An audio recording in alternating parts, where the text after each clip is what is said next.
Ladies and gentlemen, the President of the United States, accompanied by the Taoiseach of Ireland and Mrs. Martin.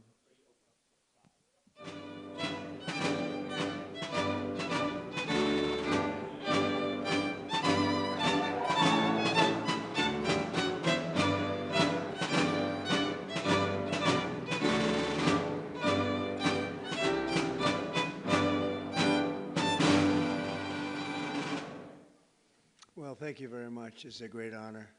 Great people. A lot of Irish friends right there. A lot of very, very good Irish friends.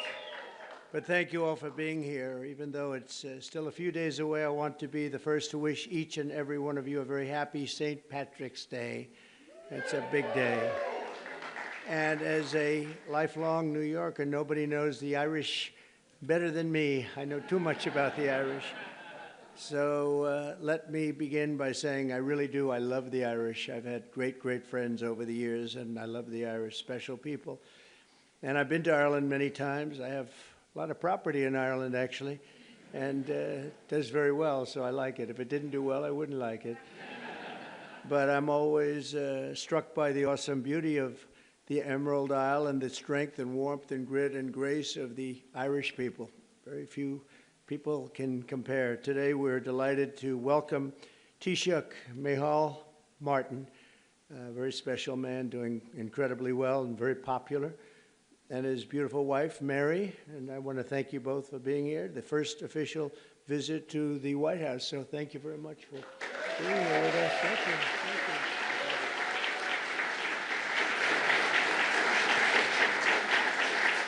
I also want to extend a special welcome to Ireland's ambassador to the United States, Geraldine Boom. And you, where are you, Geraldine? Here you are, Geraldine Byrne Nason. And you're going to be working with this gentleman right here. He's a very great golfer, one of the best golfers that you'll ever see. He'll be playing golf all day long he'll take clients out to play golf, but he's won many, many club championships. And Ed Walsh, congratulations. Great, great. Going to be great. We're grateful also to be joined by the members and many members of our cabinet, proud Irish Americans, Sean Duffy and Robert F. Kennedy Jr. Where's Robert F. and Sean? Hi, Bobby.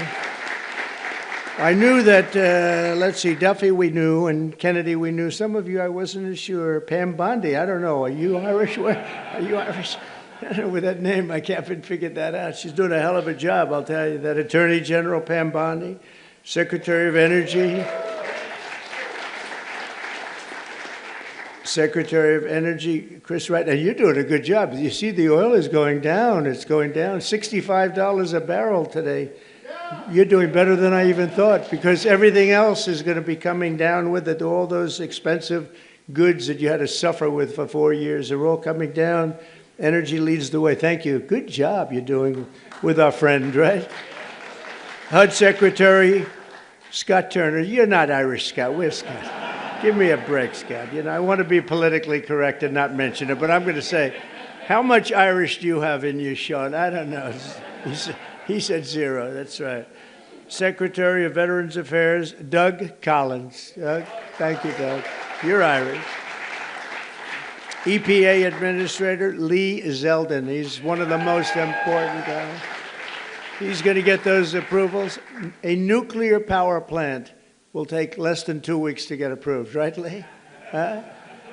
They used to take 15 years. We're going to do it in a couple of weeks. U.S. Trade Representatives, Jameson Greer. Where are you, Jameson? Jameson Greer. Thank you, Jameson. And I also, there's a very special man here that I've been watching a long time. One of the greatest dancers ever in the world. Michael Flatley is around here someplace. There's nobody like this guy. Great, Michael. I've watched him, Radio City. I've watched you a lot, Michael. His feet, the way they moved. I don't know how the hell you do it. Can you still dance like that, or is Father Time caught up? You know, Father Time has never lost. You know that, right? But you're doing great. You look fantastic. Also with us are Representatives John McGuire. John. Hi, John. Good. Bill Heisinger. Bill, thank you. Ronnie Jackson, Doc Ronnie as I call him, even though he's a congressman. Special guy. John Joyce. John. Thank you, John. David Joyce. David. Thank you. And Guy Resenshathaler. You know that Resenshathaler. That's actually the way you pronounce it, you know. Nobody else gets it right. I got it right, but it's a hell of a name. Despite that, he's very successful at what he does, which is politics. And he's a great guy. Thank you, Guy. We have come together to this beautiful White House this evening for the annual Shamrock Ceremony, a living symbol of the long and unique friendship between Americans and the Irish. And we're always going to have that friendship, just like we have a great friendship. We'll always have that very special friendship. This wonderful tradition dates back to 1952, when the first Irish ambassador to the United States sent President Truman a box of shamrocks as a gesture of goodwill. You hear that, Walsh?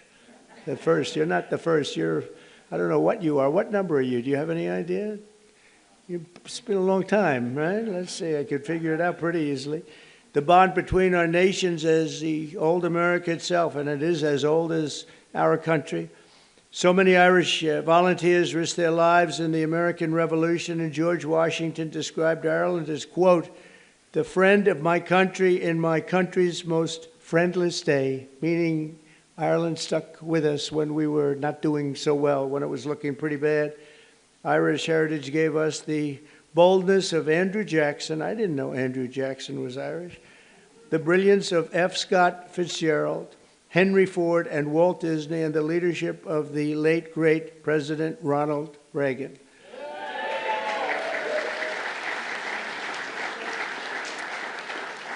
It was men and women of Irish descent who built the hallowed halls of Notre Dame University. Notre Dame is great. What a great place. The legend of the Boston Red Sox and the golden arches of McDonald's. That's right. Today, 1 in every 10 Americans trace their roots back to the old country. We're discussing, we have 5 million people living in Ireland, but we have 35 million people living here, right, of Irish descent. That's a pretty interesting statistic. I was looking at all these great dancers over here. You are very beautiful. Are you all great dancers, right? Look at that. Young, great dancers. Wow. That's great. Did you perform for the group before? Because I heard somebody was doing really fantastic. They said these people are fantastic. I didn't get to see you. Do you want to do it again? Okay, well, we might have them do it again. I heard you did a fantastic job. Thank you. As we celebrate Irish American Heritage Month, we're grateful to be joined by hundreds of these proud patriots right here today. And I know them from personal experience that many of the people that we have here, they're just fierce. They have fierce Irish flame. We call it, you never give up. You never, ever give up. Oh, I even see Don. Hello, Don. You are definitely Irish, Don McGann. You are definitely an Irishman. There's no question about that. But you never give up. We will never give up ever, right? For the young ones, ever. Because you never know what's going to happen, you know? Just a little bit more effort and you get there. Look at what happened to me. A lot of people said this was not a possibility. They said that was going to be a tough race, and we won in a landslide, and let's keep it that way, right? And we're having a great time bringing our country back and bringing it back at a level that people had no idea was going to take place this rapidly, this quickly. And a lot of our great people that are secretaries and the people working in the administration are here, and they're doing a fantastic job. So I want to thank all of you. 5 blocks east of where we are today, that spirit once helped save the very heart of the city's Irish American community. You all know about it. During the War of 1812, British forces rampaged through the streets of Washington, burning every building in their path. Every single building was being burned down. Almost everyone fled, but not Father William Matthews of St. Patrick's Church, which was built to serve the Irish workers who came to build the Capitol and the White House. They were building the White House, and they formed a great bond. And they were doing the pretty important buildings, the White House and the Capitol. I would say that's about as good as it gets. As the fire spread, the priest and the group of his parishioners said that we're just going to have to barricade ourselves in. We're going to have to do something because it's really bad. It's really dangerous in here. And inside the church, they climbed to the roof armed with only buckets of water. That's the only thing they had. And the other thing they had was faith in God. They had a big faith in God. They said, God will never do this to us. Risking their lives, they defended the church. And more than 2 centuries later, St. Patrick still stands as a beautiful testament to their incredible resolve and bravery, and the patron saint of the Emerald Isle, and that's what it is, St. Patrick. So we have St. Patrick's Day, and we remember their courage, and we honor the bravery of countless Irish Americans who have kept our country safe, strong, prosperous, and free. And I made a little talk with my friend right behind me before at the Capitol, and they gave me one statistic that they don't have here. I thought it was an amazing statistic. 50% of the people that won the Congressional Medal of Honor were Irish. Can you imagine? And I want to check on that. Because that sounds to me, it's just that. I want to, Pam, would you please have that investigated? Because how is that possible? Seriously, how is that possible? I was very surprised to see that, Mary. Would you agree that that's possible? With the Irish, anything? With the Irish? No, think of it. The Congressional Medal of Honor is the highest award you can get in this country. And 50%, well, they also have the Presidential Medal of Freedom. But I will say the Presidential Medal of Freedom, it's much easier to, I mean, you know, you get it for achievement in something, but you don't have to take many, many bullets, although there has been one bullet that was, there's been one bullet that was not too good.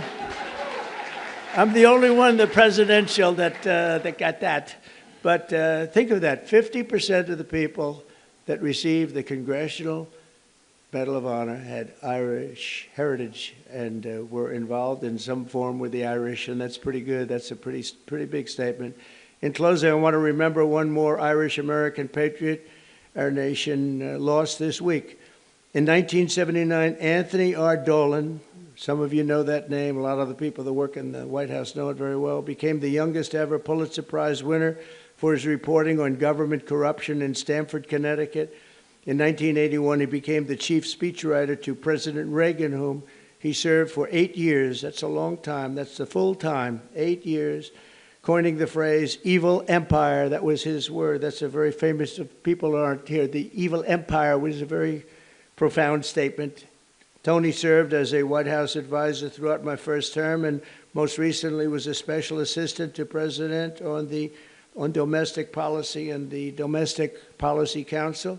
He passed away early Monday morning, and his family is devastated, to be honest. They're devastated. A couple of the family members are here, but they're devastated. He was a great person, great, brilliant writer, and so he will be very greatly missed. And Tony is looking down on us right now, and he was so proud of what he did and his heritage. He was so proud of his heritage. So I want to thank him and his family for the incredible job they did. Once again, let me wish everyone a very happy St. Patrick's Day. And with that, I would like to ask Taoiseach Martin to say a few words. He's a very, very special man in Ireland. As you probably know, he's a very popular guy, which is not easy in Ireland.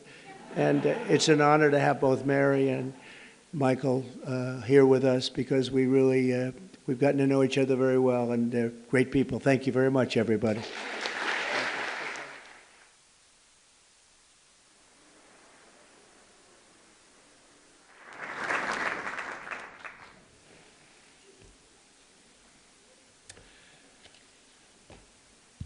President Trump, distinguished guests, it is a singular honour to represent the people of Ireland as we gather to celebrate St. Patrick's Day. The time-honoured tradition of the Shamrock Bowl ceremony is an important moment to reflect upon the relationship between our two countries. Mr. President, as you said on an earlier St. Patrick's Day, and I quote, "Through trial and triumph, ups and downs, thick and thin, the extraordinary Irish people have stood by America's side, and America will always stand by theirs." Our peoples have stood side by side for a long time. And next year, the United States marks the 250th anniversary of the Declaration of Independence. Of the 56 signatories of that historic document, 3 were born on the island of Ireland, and many others were of Irish descent. Since then, Irish America has been at the heart of shaping this great nation. The ideals of liberty, democracy, and equality of opportunity forged in this country did much to inspire Irish independence.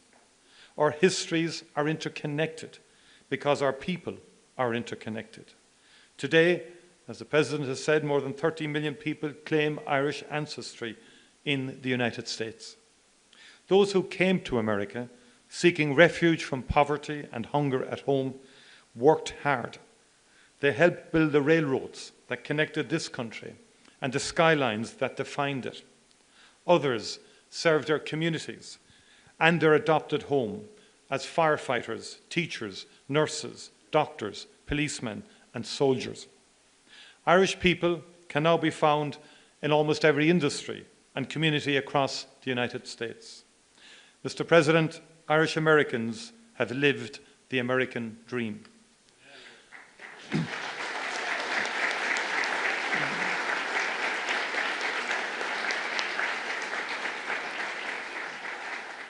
I saw that for myself earlier this week in the great state of Texas, where I met Governor Greg Abbott, attended South by Southwest, and learned about exciting economic opportunities that abound in the Lone Star State. I met with Texan-based companies using Ireland as a gateway into the European market, as well as the Irish companies investing in and buying from Texas. All across the United States, men and women go to work every morning in Irish-owned companies.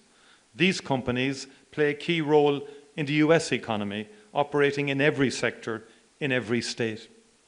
Some of your great American manufacturing companies count Irish buyers as their top client, with order books worth many billions of dollars supporting the jobs of thousands of fantastic American workers. Ireland is now in the top 10 as a source of foreign direct investment in the United States. Not bad for a small island.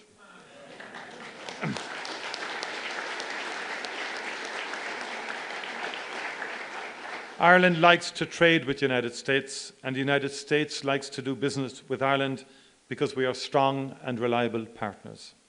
Mr. President, let's do even more and better together. In the past, Irish labourers came to help build the new republic, the beacon on the hill. They even built this beautiful White House. They built the roads and the railroads that made this mighty union possible. Today, Irish companies are building the infrastructure connecting the United States in the 21st century.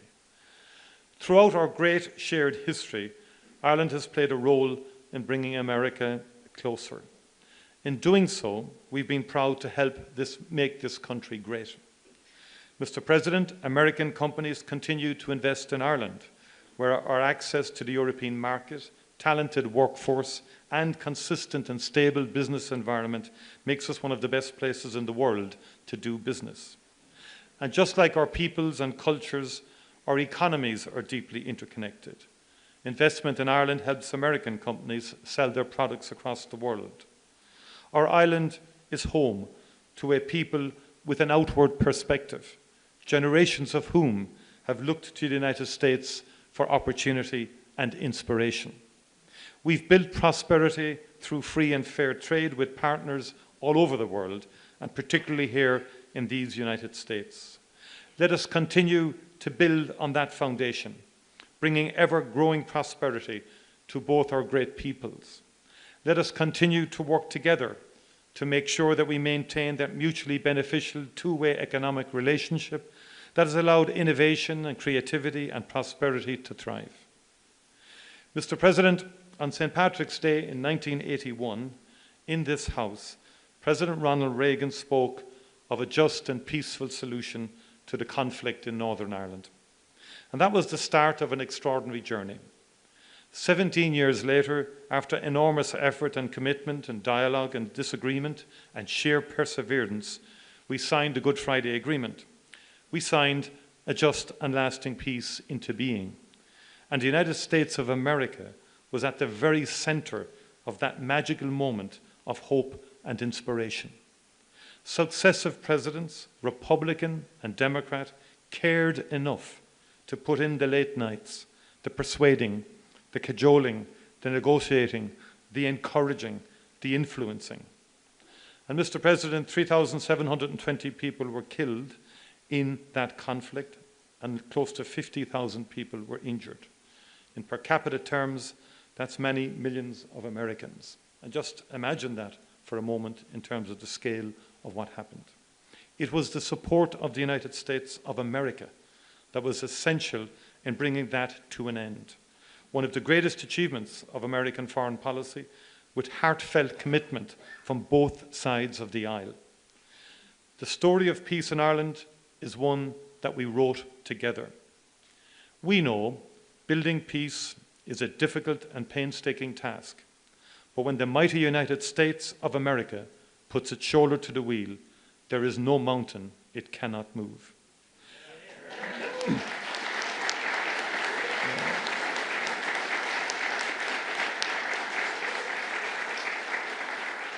Mr. President, I welcome the unrelenting focus and energy you have brought to the search for peace in Ukraine and in the Middle East since your first days in office.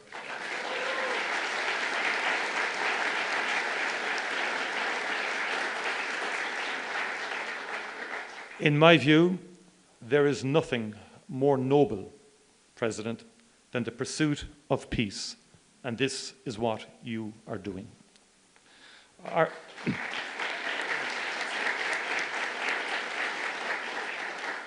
Ireland is ready to work with you and our international partners to end conflict and especially to bring just, lasting and sustainable peace to the people of Ukraine and the people of the Middle East. Conflict and war hurt the most vulnerable. Too many children in particular have died in Gaza, in Israel, in Sudan, and too many children have been abducted in Ukraine. Let us together never cease to strive for peace, prosperity and opportunity for all the world's children. That would be an extraordinary achievement for the transatlantic relationship and an extraordinary legacy for the ages. Mr. President, County Clare is one of the most beautiful places on this earth. And Doonbeg is one of its finest jewels. One of Ireland's finest poets, and we've had a few, as you know, wrote of the beauty of County Clare along the flaggy shore in September or October, when the wind and the light are working off each other. And Heaney wrote of how Ireland can catch the heart off guard and blow it open. I have been to that part of Clare, and I know that that is true. Mr. President, I hope that we can welcome you to Ireland soon to catch your own heart off guard. You know better than anyone the beauty of Doonbeg, a place that would take anyone's breath away. Gorov Mila Amahagut, Banachdi na Fela Podrig Oruv Galer. Thank you very much indeed, and happy St. Patrick's Day to you all. Thank you.